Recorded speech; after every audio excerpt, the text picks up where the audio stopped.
কিসের এত ভাবরে তোর? আসছে কোথাকার কোন মহারাজা, ওনাকে আমার সালাম করতে চলতে হবে? হ্যাঁ, খাটাস কোথাকার। নিজেকে যে কি মনে করে পূর্ণার সাথে ভাব দেখাতে আসছে। আমি আলা ভোলা মেয়ে বলে এই ব্যাটার সংসার করছি, নয়তো এই ঝোঁকরুটে সংসার কোনো মেয়েই করতো না। নিতান্তই আমি নরম মনের মেয়ে আর বোকা বেলে করছি। পরবর্তীতে নিজের মনকে প্রশ্ন করলাম, আমি কি আদৌ বোকা আর আলা ভোলা? মন উত্তর দিল, অবশ্যই তুই বোকা আর একটা ভদ্র শান্ত আর ইনোসেন্ট একটা মেয়ে। পশ্চিমে সূর্যটা ঢলে পড়েছে সেই কখন, আস্তে আস্তে ডুবে যাচ্ছে আকাশের ওপারে। অস্তমিত সূর্যের দিকে এক দৃষ্টিতে তাকিয়ে আছি। অদ্ভুত কারণে এই সময়টা আমার ভীষণ ভালো লাগে। হালকা বাতাস দোলা খেয়ে যাচ্ছে শরীরে, এরা নিজেদের নিড়ে ফিরে যাচ্ছে। মাঝে মাঝে ভেসে আসছে কিচিরমিচির শব্দ। আলতো হাসলাম। সেই যে ভাব দেখিয়ে গেল মন্ত্রী সাহেব, এখনো পর্যন্ত একটা খোঁজও নিল না। বাড়িতে যে একটা বউ ফেলে রেখে গেছে সেই খেয়াল কি আছে তার? হাতে থাকা মোবাইলের দিকে তাকিয়ে রইলাম কিছুক্ষণ। ফোন দিব নাকি দিব না দোটানায় পড়ে গেলাম। পরবর্তীতে মনকে শান্ত করে ডায়াল করলাম মন্ত্রী সাহেবের নাম্বারে। তখন পার্টি অফিসে একটা মিটিং শেষ করে মাত্রই বসলো। সামনে মেয়র নির্বাচন, প্রায় প্রতিদিনই তার নিকট বিভিন্ন পার্টির লোক এসে ভিড় করে। আপাতত তার সামনেই বসে আনোয়ার হোসেন, এইবার মেয়র পদে দাঁড়াবে সে। তাহরিম ব্যক্তিগতভাবে লোকটাকে বেশ একটা পছন্দ করে না। লোকটা বেশ ধুরন্ধুর প্রকৃতির, যা তাহরিমের মোটেও পছন্দ না। মিস্টার আনোয়ার, আপনি আমার থেকে বয়সে অনেক বড়। আমি আপনাকে সম্মান করি। রাজনীতিতেও আমার আগেই আপনার আগমন হয়েছে, তাই বলে এই ভাববেন না যে আপনার সকল অন্যায় প্রস্তাব আমি গ্রহণ করব। আপনি যদি মনে করে থাকেন আমি আপনার এই প্রস্তাব মেনে নেব, তাহলে তাহরিম তালুকদারকে আপনি চিনতেই পারেননি। তাহরিম বেশ শান্ত কণ্ঠেই কথাগুলো বলে সামনে তাকালো। আনোয়ার হোসেন নিজের পাকা দাড়িতে হাত বুলাতে বুলাতে বাঁকা হাসল। কথাটা বলেই ঘাড় ঘুরিয়ে আনোয়ার হোসেনের অ্যাসিস্ট্যান্টকে ইশারা করতেই একটা বিপকেস টেনে টেবিলে রাখল। তাহরিম ভ্রুকুসকে তাকালো সেদিকে। আনোয়ার বিপকেসের পিন খুলল। বিপকেসটা খুলতেই তাহরিমের সামনে দৃশ্যমান হলো এক বিপকেস ভর্তি টাকা। আনোয়ার হোসেন বিপকেসটা তাহরিমের দিকে ঠেলে দিতেই তাহরিম মুচকি হেসে বিপকেসটা নিজের কাছে টেনে নিল, যা দেখে আনোয়ার হোসেন বাঁকা হাসল। তাহরিম বিপকেসটা ভালোভাবে দেখেই সেটা বন্ধ করে দিল আর সেটাকে ঠেলে আনোয়ার হোসেনের দিকে দিয়ে বলল, সব ট্রেন্ডে তাহরিম তালুকদার গা ভাসায় না মিস্টার আনোয়ার। আমার গদির চিন্তা না হয় আমাকেই ভাবতে দেন। আপনারা এত ভাবলে আমি কি ভাববো? আর এত টাকা আমাকে না দিয়ে গরিব মানুষদের উপকারে কাজে লাগান, তাহলে মানুষ আপনাকে এমনিতেই ভালোবেসে ভোট দিবে। সেটার জন্য এমপি মন্ত্রীদের দরবারে কুকুরের মতো ঘুরতে হবে না, আর তাদের ভোট চুরির জন্য পেমেন্টও করতে হবে না। এগুলো আপনার কাছে রেখে দিন মিস্টার আনোয়ার হোসেন, আর আজ আসেন তাহলে। তাহরিমের কথা শুনে আনোয়ার হোসেন রেগে তাহরিমের দিকে তাকিয়ে বলল। বলেই বসা থেকে উঠে আনোয়ার হোসেন গটগট পায়ে কেবিন ছেড়ে বেরিয়ে গেল। আনোয়ার হোসেনের যাওয়ার দিকে তাকিয়ে তাহরিম হাসল। দিনে যে কত অফার আসে এসবের, মাঝে মাঝে ভীষণ হাসি পায় তার। আনোয়ার হোসেন যাওয়ার সময় কুশন ভিতরে ঢুকল। আনোয়ার হোসেনকে এভাবে রেগে বেরিয়ে যেতে দেখে ফ্রুকুসকে তাকিয়ে রইল তার যাওয়ার দিকে। পরবর্তীতে তাহরিমের দিকে তাকিয়ে সেদিকেই এগিয়ে গেল। হাতে থাকা মোবাইলটা এগিয়ে দিল তাহরিমের দিকে। ভাবি ফোন দিতে বলছে ভাই, আপনাকে নাকি অনেকবার কল করেছে, আপনি নাকি ফোন ধরেন না, তাই বাধ্য হয়ে আমার ফোনে কল করেছে। বললো আপনাকে যেন বলি ভাবিকে এক্ষুনি কল দিতে, তাড়াতাড়ি কথা বলুন। তাহরিম কিছু একটা ভেবে বলল, তুমি ফোন দিয়ে বলো ভাই এখন ব্যস্ত, কথা বলতে পারবে না। কুশল ঠোক গিরে বলল, আমি? হ্যাঁ তুমি। কেন, কোনো সমস্যা? না, আমি কেন? তাহরিম চোখ রাঙিয়ে বলল, যা বললাম তাই করো। কুশন কাপা কাপা হাতে ডায়াল করলো পূর্ণার নাম্বারে। ফোনটা লাউড স্পিকারে দিয়ে দাঁড়িয়ে রইল। চারপাশে অন্ধকার হয়ে এসেছে। হঠাৎ রিংটোন বাজতেই আমার চোখ যায় ফোনের দিকে। স্ক্রিনে ক্যাবলাকান্ত নামটা দেখে ভ্রু কুচকালাম। হ্যাঁ ক্যাবলাকান্ত, বলো তোমার ভাই কই? কুশন কাপা কাপা কণ্ঠে বলল, ভাবি ভাই তো মিটিংয়ে, এখন কথা বলতে পারবে না। জোর করে মোবাইলটা তার কাছে দিয়ে আসো। আসছে আমার নেতা মশাই, সব নেতাগিরি ছুটামো আমি। বাড়িতে বউ রাইখা বাইরে গিয়ে নেতাগিরি করে, লবণ ছাড়া করল্লা কোথাকার। পূর্ণার কথাগুলো কানে যেতেই তাহরিমের কাশি উঠে গেল। কাশতে কাশতে পানির গ্লাস মুখে নিয়ে ইশারা করলো কুশনকে। মোবাইল রেখে বাইরে যেতেই বেচারাকে ইশারা করতে দেরি হলো, কিন্তু মোবাইল রেখে দৌড় লাগাতে দেরি হয়নি। তাহরিম তার দিকে তাকিয়ে দীর্ঘশ্বাস ফেলল।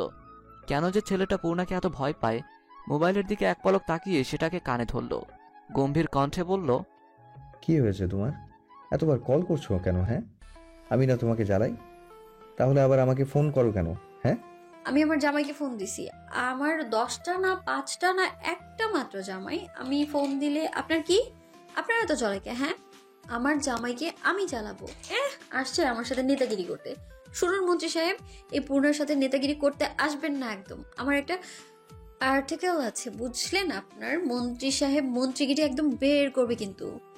তুমি কি কোনোভাবে আমাকে থ্রেট দিচ্ছ নাকি পূর্ণা? তুমি আমার মতো এত এত ভালো আর নীতিবান মন্ত্রীকে থ্রেট দিচ্ছ? হ্যাঁ, ধরতে পারেন থ্রেট। আপনি এখন বাসায় আসবেন? আসবো না আমি। আপনি আসবেন আর আসার সময় 2টা আইসক্রিম নিয়ে আসবেন। তাহরিম ভ্রু কুঁচকালো। দুটা কেন? আমি আইসক্রিম খাবো না। আমি কখন বললাম আপনার জন্য? 2টাই তো আমার জন্য। তাড়াতাড়ি আসেন। পারবো না, আসবো না, আমি কাজ আছে। এখন আপনি না আসলে পরে আমাকেও বাসা পাবেন না, মনে রাখেন। বলেই পূর্ণা ফোনটা কেটে দিল। তাহরিম কান থেকে ফোন নামিয়ে ঠোঁট কামড়ে হাসলো। পাগলি একটা। আপু, তাহরিন ভাইয়ার বিপদ হওয়ার সম্ভাবনা আছে। কেউ হয়তো ভাইয়াকে বিপদে ফেলার চেষ্টা করছে। তুমি জলদি কিছু করো, নয়তো বিপদে বাড়বে। যতটা সম্ভব ওরা গাড়িতে কিছু একটা করছে। কথাটা শোনা মাত্রই বেশ বিচলিত হলাম। সামনে নির্বাচন, যদিও মন্ত্রী নির্বাচন হয়ে গেছে, তবুও চাপ কম নয়। ফোন করেছে আমার জুনিয়র একজন অফিসার। আমাকে বোন বলে, আমিও তাকে ভাই বলে মনে করি। ওকে বলেছিলাম মন্ত্রী সাহেব কোথায় যায়, কি করে, সব খবর আপডেট আমাকে দিতে। আমি কানে ফোন রেখে ড্রয়ার থেকে গাড়ির চাবিটা নিয়ে বললাম, তুমি একটু দেখো তো উনি যেন গাড়িতে না উঠতে পারে, আমি আসছি। আর আমি ওনাকে ফোন করছি, তুমিও সাবধানে দেখো। আচ্ছা। আমি দরজার কাছে আসতেই মাথাটা যেন কেমন চক্কর দিয়ে উঠলো, কিন্তু তাতে বেশি একটা গুরুত্ব দিলাম না। বেরিয়ে গেলাম বাইরে। বাইরে এসে দেখি বাবার গাড়িটা দাঁড় করানো। মাত্রই বাবা এসেছে। আমি চট জলদি গাড়িতে উঠে স্টার্ট দিয়ে ওনার নাম্বারে কল করলাম, কিন্তু কল বাজছে, উনি পিক করছেন না। টেনশনে আমার হাত পা যেন বরফ হয়ে যাচ্ছে। গাড়ির স্পিড বাড়িয়ে গাড়ি চালাতে লাগলাম পার্টি অফিসের উদ্দেশ্যে। লোকটা এত কেয়ারলেস কেন? একটা মানুষ এতটা কেয়ারলেস কি করে হতে পারে? বারবার ফোন করেই যাচ্ছে, অথচ ফোন পিকই করছে না। মেজাজটা একদিকে চরম খারাপ হচ্ছে আর আরেক দিকে টেনশনে হাত পা অবশ হয়ে আসছে। কিছু হয়নি তো? ঠিক আছেন তো উনি? বারবার নেগেটিভ চিন্তা মাথার মধ্যে ঘুরপাক খাচ্ছে। প্রায় আধা ঘন্টার রাস্তা, 15 মিনিটের ভেতরে এসে পৌঁছালাম। আশেপাশে অনেক খুঁজলাম, অফিসের ভেতরে গিয়েছিলাম, উনিও নেই, ওনার গাড়িটাও নেই কোথাও। চিন্তায় আমার মাথা ফেটে যাচ্ছে। মানুষটার কিছু হলো না তো আবার? আরেকটু আগে কেন আসলাম না? হয়তো তাকে অক্ষত পেয়ে যেতাম। বেশ কান্না পাচ্ছে, কি করব বুঝতেই পারছি না আমি। ফোনটাও ধরছে না। আমি মুখে হাত দিয়ে হাঁটু ভাঁজ করে নিচে বসে ফুপিয়ে উঠলাম। মনে মনে শুধু এটাই ভেবে যাচ্ছি, কেউ যদি ওনাকে মেরে ফেলার প্ল্যান করে। কিছু হয়নি তো ওনার? আমি কি করে থাকবো এই মানুষটাকে ছাড়া? মুখে হাত দিয়ে ফুপাতে লাগলাম। পূর্ণ, আমার কান পর্যন্ত ডাক্তার না পৌঁছলেও মনে হলো কেউ আমাকেই রাখছে। পূর্ণ, কি হয়েছে তোমার? এভাবে বসে আছো কেন? আমি চমকে তাকালাম সামনের দিকে। আমার থেকে কিছুটা সামনে হাঁটু গেড়ে বসে আছে, আমার দিকেই তাকিয়ে আছে। ওনাকে অক্ষত দেখে যেন আমার দেহে প্রাণ এলো। আর কোনো দিকে না তাকিয়ে ঝাঁপিয়ে পড়লাম তার বুকে। ফুপিয়ে ফুপিয়ে কান্নাগুলো যেন দলা পাকিয়ে আসছে, গাল বেয়ে নেমে আসছে অঢেল বর্ষণ। উনি আমার মাথায় হাত দিয়ে বুলাতে বুলাতে বললেন, কি হয়েছে পূর্ণ? তুমি এভাবে কাঁদছো কেন? আর তুমি পার্টি অফিসের সামনে কি করো? তোমার তো এখন বাসায় থাকার কথা। আমি নাক টানতে টানতে মাথা তুলে তাকালাম। হুট করে মেজাজটা খারাপ হলো আমার। ওনাকে ধাক্কা দিয়ে আমি সোজা হয়ে দাঁড়ালাম। হুট করে ধাক্কাটা উনি সহ্য করতে পারেনি, তাই ধপ করে বসে পড়লো। উঠে দাঁড়িয়ে পাঞ্জাবি ঝাড়তে ঝাড়তে বলল, কি ভূত চাপলো মাথায় আজ? এমন অদ্ভুত বিহেভিয়ার করছো কেন পূর্ণ?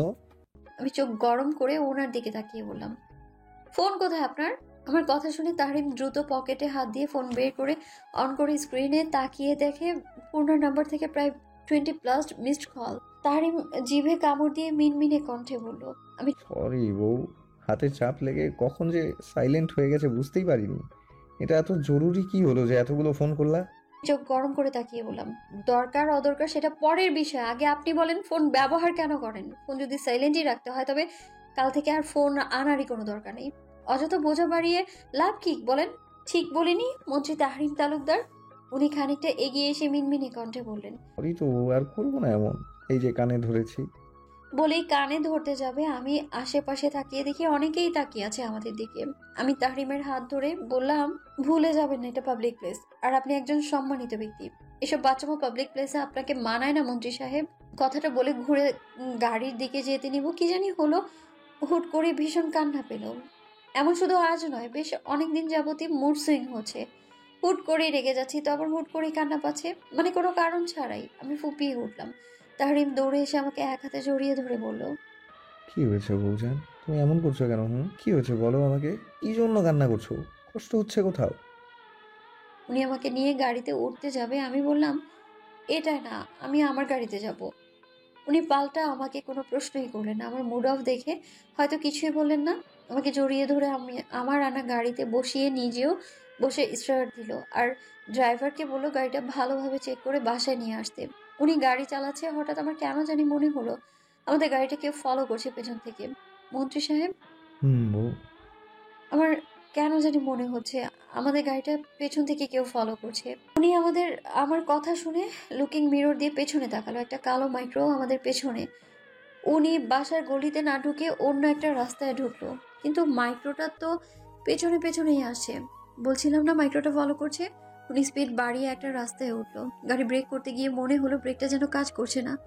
তাহরিম বারবার ব্রেক চাপছে, কিন্তু কোনোভাবেই কাজ করছে না। তাহরিম বুঝতে পারলো কেউ হয়তো অনুপস্থিতিতে গাড়ির ব্রেকটা নষ্ট করে দিয়েছে। আমি ভ্রু কুচকে তাকিয়ে আছি তাহরিম তালুকদারের দিকে। এমন নয় যে আমি বুঝিনি যে ব্রেক নষ্ট হয়ে গিয়েছে, আমি বুঝতে পেরেছি আমার বেঁচে থাকা থেকে ওনার বেঁচে থাকাটা বেশি জরুরি। তাই ওনাকে যে করেই হোক গাড়ি থেকে ফেলতে হবে, নয়তো উনি যদি আমার মনোভাব বুঝতে পারে তাহলে কখনোই আমার আমার কাজটা আমি করতে পারবো না। কি হয়েছে আপনার? মুখটা এমন পাঁচশোটে করে রেখেছেন কেন? উনি আমার দিকে কাতর চোখে তাকালেন। বৌজান, বলেন। তোমার সাথে হয়তো এই জীবনে আমার আর কথা নাও হতে পারে, কিন্তু জেনে রেখো খোদা তাআলা যদি 7টা জন্ম আমাকে দেয়, সেই 7 জন্মে প্রিয়তমা হিসেবে আমি তোমাকেই চাইবো। আমি তোমাকে ভীষণ ভালোবাসি পূর্ণ, ভীষণ ভালোবাসি। আমি নিজের সিট বেল্ট খুলে ওনার দিকে খানিকটা ঝুঁকে দরজার সাইড দিয়ে মাথা হেলিয়ে জড়িয়ে ধুলাম ওনাকে। এক হাত দিয়ে দরজার বাটন চাপ দিয়ে দরজাটা খুললাম, অপর হাত দিয়ে ওনাকে আলতো করে জড়িয়ে ধরে আলতো হাসলাম। এমন করে বলছেন কেন মন্ত্রী সাহেব? আমি আপনার 7 জনমেও আপনারই থাকবো। আমি ছাড়া অন্য কারো কথা মাথায়ও আনবেন না। আপনার পিন্ডি চটকাবো তাহলে, এই বলে দিলাম। কথা বলতে বলতে ওনার সিট বেল্টটাও খুলে দিলাম। উনি সামনে তাকিয়ে গাড়ি চালাচ্ছে। রাস্তাটা বেশ নির্জন, তাই সমস্যা হচ্ছে না। সামনেই বেশ ঢালু একটা জায়গা, আর নিচ দিয়ে বিভিন্ন ক্ষেত। এটাই হয়তো কাজ করার সঠিক সময়। ভালো থাকবেন মন্ত্রী সাহেব, আর আমাকে ভুলে যাবেন না কিন্তু। উনি কিছু বলার আগেই দরজা খুলে ওনাকে বেশ জোরে ধাক্কা দিলাম। উনি কিছু বুঝে ওঠার আগেই উনি পড়ে যায় গাড়ি থেকে। আমি সিটে বসে গাড়িটা টান দিলাম। মোবাইল বের করে ক্যাবলা কান্তের নাম্বারে কল করতেই 2-1 রিং হওয়ার পর ধরলো। কুসুম, তুমি শহর থেকে উত্তর দিকের গ্রাম সাইডে একটা নারকেল বাগান আছে না, তার পাশে রাস্তার ধারে তোমার স্যার পড়ে আছে, দ্রুত আসো ওখানে। গাড়ি তখন আউট অফ কন্ট্রোল, সামনে একটা বড় বট গাছ। আর হয়তো আমার কাছে সময় নেই বেশি। ঘাড় ঘুরিয়ে একবার পেছনে তাকালাম, যদি ওনাকে একটা বার দেখতে পাই, কিন্তু আফসোস, শেষ দেখাটা হয়তো আর হবে না। ভাবতে ভাবতে গাড়ি এসে সজোরে আঘাত করলো বট গাছটার দেহে। সামনের কাজগুলো ভেঙে গেল। মাথায় প্রচন্ড আঘাত লাগায় মনে হলো গরম কিছু ঘাড় বেয়ে নেমে আসছে। আবছা চোখে হাত দিলাম ঘাড়ের পেছনে, সামনে আনলাম হাতটা। লাল রঙে রাঙা হয়ে গেল হাত। ধীরে ধীরে বন্ধ হয়ে এলো চোখ দুটো। হয়তো এটাই আমার জীবনের অন্তিম মুহূর্ত। আমাদের জীবনে এমন অনেক সময় আসে যখন আমাদের শক্ত থাকতে ভীষণ কষ্ট হয়, তবুও থাকতে হয়।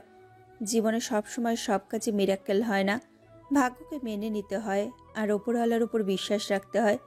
এটা বিশ্বাস রাখা দরকার, সব সময় মিরাক্কেল হবে না।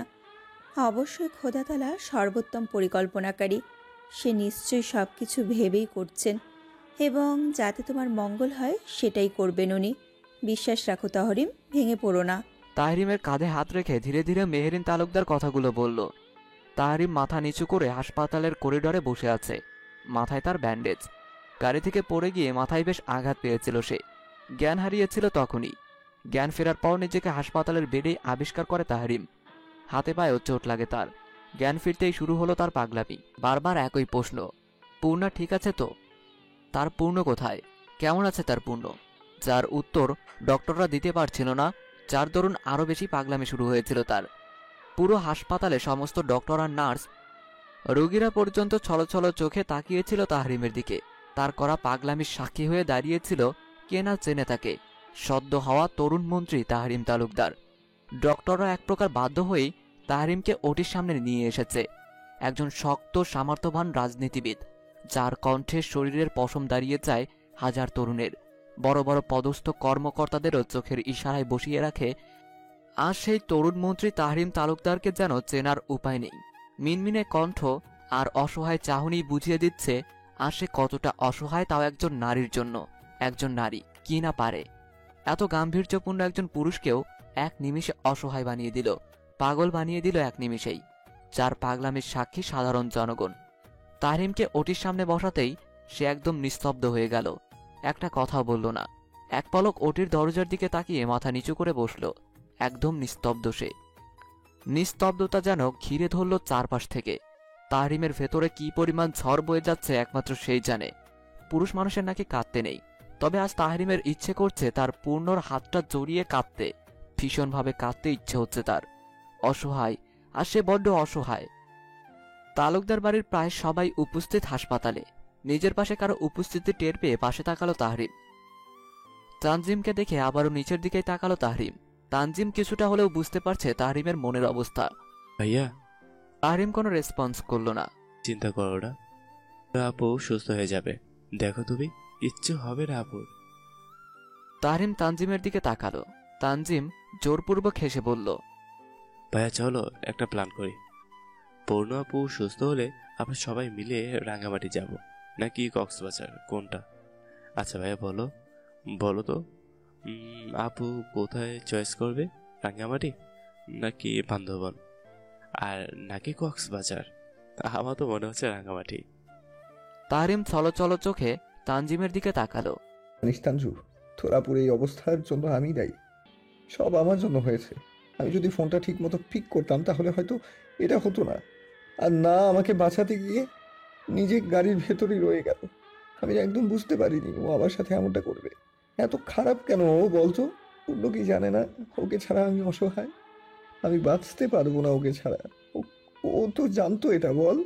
তাহলে কেন আমাকে এভাবে মারার প্ল্যান করলো? আমাকে যদি সরাসরি বলতো তাহলে আমি হাসতে হাসতে মৃত্যুকে বরণ করতাম। এত বড় শাস্তি কেন আমাকে দিল বল না তানজু? ওকে আমি ক্ষমা করবো না, কখনো কখনো ক্ষমা করবো না। তানজিমের কাঁধে মুখ ঘেঁষে কথাগুলো বলতে বলতে চোখ দিয়ে অঝরে পানি পড়তে লাগলো। কাঁধ ভিজা ভিজা অনুভব হওয়ায় তানজিম ঢের বুঝতে পারল তার ভাই আজ বড্ড বেশিই ভেঙে পড়েছে। এমন অসহায়ভাবে সে কখনো তার ভাইকে দেখেনি। কাঁদতে তো দূর, মন খারাপও করে কথা বলেনি তাহরিম কোনোদিন। কিছুক্ষণ নীরবতা পালন করার পর তানজিম বলে উঠল, ঠিক হয়ে যাবে তো আপু? তানজিম ঠিকই বলেছে ভাইয়া, পূর্ণা খুব স্ট্রং, ও ঠিকই সুস্থ হয়ে যাবে। আপনি শুধুই টেনশন করছেন। পরিচিত কারো কণ্ঠ শুনতে পেয়ে ঘাড় উঁচিয়ে তাকালো সেই দিকে। ইলমি দাঁড়িয়ে আছে, পাশেই রুদ্র অবাক চোখে ইলমির দিকে তাকিয়ে আছে। তাহরিম ইলমির দিকে তাকালো। মেয়েটার চোখ মুখ লাল হয়ে আছে, বোঝাই যাচ্ছে কেঁদে কেটে বন্যা বানিয়ে ফেলেছে। তবুও একটা জিনিস তাহরিমের ভালো লাগলো, ইলমি নিজের অবস্থায় করুণ, তার উপর সে আবার তাহরিমকে সান্ত্বনা দিচ্ছে। রুদ্র অবাক। রুদ্র পূর্ণার অ্যাক্সিডেন্টের কথা জানার সাথে সাথেই ইলমিকে বলেছিল, কারণ সে তখন ইলমির সাথেই ছিল। কথাটা শোনার সাথে সাথেই ইলমি এই যে কান্না শুরু করলো, হাসপাতালে পৌঁছানোর আগ পর্যন্ত সেই কান্না বহাল ছিল। হাসপাতালে ঢুকতে ঢুকতেই চোখের পানি মুছে তাহরিমের সামনে এসে সান্ত্বনা দেয়াতে রুদ্র বেশ অবাক। তাপস তালুকদার আর মেহরিন তালুকদার গেছেন বাসায় রাতের খাবার রেডি করতে। সে জানে আজ কেউই হাসপাতাল ছেড়ে কোথাও যাবে না, তাই হাসপাতালেই খাবার নিয়ে আসতে হবে। অপারেশন শুরু হবার প্রায় ঘন্টা 3 পর ওটির লাইট অফ হলো। দরজা খুলে ডক্টর বেরিয়ে আসলো। ডক্টর বের হতেই ইলমি ছুটে ডক্টরের কাছে গিয়ে দেদারসে একের পর এক প্রশ্ন ছুটতে লাগলো। ডক্টর পূর্ণ কেমন আছে? কি হয়েছিল? কোথায় ব্যথা পেয়েছে? ঠিক আছে তো? আমি কি ভেতরে যেতে পারবো, নাকি অবজারভেশনে রাখবেন? মিস, আপনি একটু চুপ করুন, আমি বলছি। ডক্টরের কথায় ইলমি চুপ করে গেল। জি বলুন। মিসেস পূর্ণার অপারেশনটা সাকসেসফুল হলেও এই মুহূর্তে কিছুই বলতে পারছি না আমরা, কারণ উনি আঘাতটা মাথায় পেয়েছে। আমাদের ধারণা উনি হয়তো সাময়িক স্মৃতি হারিয়ে ফেলতে পারে, কিংবা প্যারালাইজ হতেও পারে। কিন্তু এটা শুধু আমাদের অনুমোদন, এমনটা নাও হতে পারে। তবে খোদার অশেষ রহমতে দুজনে বেঁচে আছে। রুদ্র খানিকটা এগিয়ে এসে বলল। দুজন মানে? ডক্টর ভ্রুকুসকে রুদ্রের দিকে তাকিয়ে বলল। কেন, আপনারা জানেন না মিসেস তালুকদার প্রেগনেন্ট? রুদ্র চোখ বড় বড় করে ইলমির দিকে তাকালো।